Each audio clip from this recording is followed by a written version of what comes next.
Hey everyone, welcome back to the channel. I'm in the process of designing my 40-gallon breeder. The video I am showcasing today is one of many designs that I'm considering for this aquarium. For this aquascaping, I'll be using pool filter sand, Colorado cobbles, blue flagstone, river rock, and spiderwood. You could see in the video the pool filter sand is already laid out. We are going to start by creating a rock wall with the blue flagstone. I wanted to introduce different elevations and an illusion of depth using the blue flagstone in this design, so I'm creating this wall with the rock, and the sand contained in there will be at a much higher elevation. The end goal of this design is to have spiderwood flowing out of the high area and moving down into a lower part of the aquarium. If you follow along, you'll see the process. This is my first design. I'm not yet sold on it, but more will come in the future, and I hope to settle for one of them. The hardest part of using blue flagstone is the fact that most of it comes in different shapes, sizes, and widths, so laying them out evenly could be a struggle.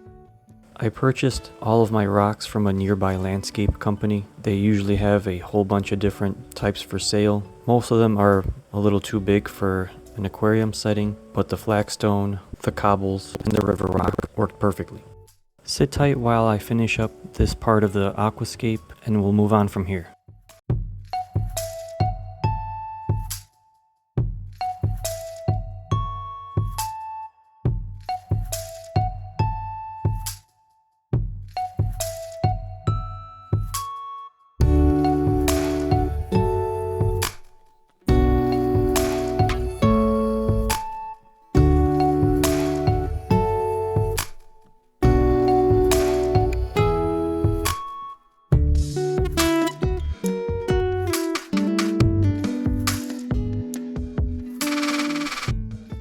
Here it is, more or less completed.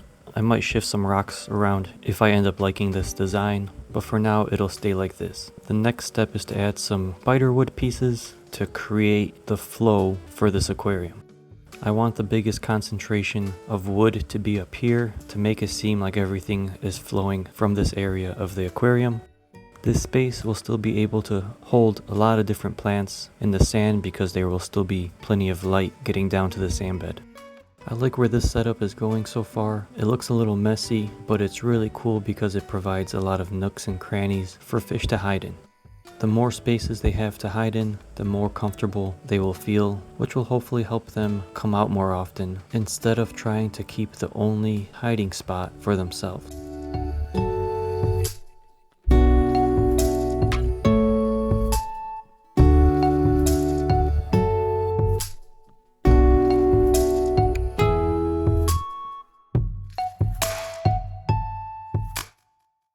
I'm preparing the next area, which will be dominated by the Colorado cobbles I mentioned earlier. I'm trying to get this gradual slope look to this area to give that small illusion of depth on this side, and we'll see if we can make it work.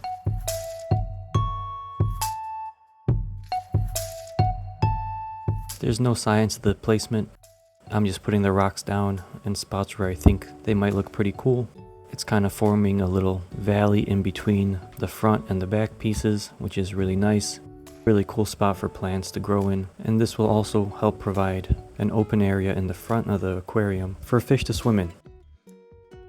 Once I lay out all these rocks, I'm going to continue that flowing spiderwood look.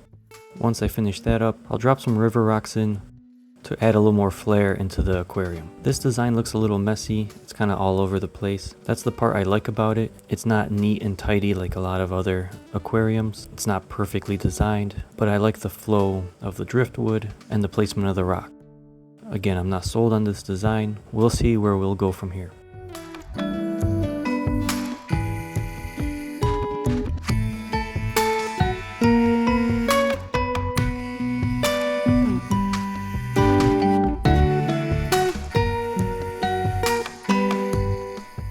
Here's the final look. As you can see, here's my rock wall with a bunch of different spiderwood pieces with plenty of spaces for plants. Here's my cobblestone section, created a little valley down there with that flowing driftwood continuing throughout. And that's it. If you like this video, consider subscribing to the channel, and I appreciate you stopping by. We'll see you next time.